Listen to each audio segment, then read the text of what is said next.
And that's a voice I grew up listening to as a kid that said that based on the fact that, I grew up in poverty and parent alcoholism and lived on the streets at 14 years old, that not much was possible for me. And I think back to those days now of all of those things that happened and how I felt in the moment.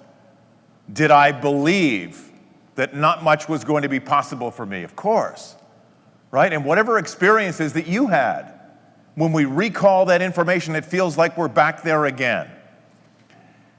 And sometimes the right people and the right words will come along that will change your life and start to turn you in the right direction. And for me, I think one of the turning points was age 16. I made the decision I had to leave school because I had to eat.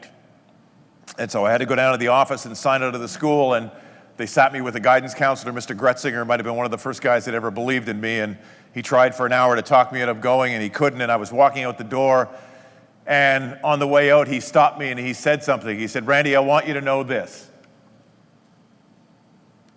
that where you are now has nothing to do with where you can go." And look, all those years ago, I'm still talking about what he said because of the impact that it had. In that moment, were there angels singing and harps playing? No, it was not, one of those magical moments. It was just one of those things where that voice kept coming back, and I started wondering over time, what if he's right? What if where I am now has nothing to do with where I can go? And you start to push back against those thoughts, against those memories, against those emotions, against those feelings. And you start to realize, just like when you opened your eyes and they disappeared, I started realizing those things are gone. I can't change yesterday.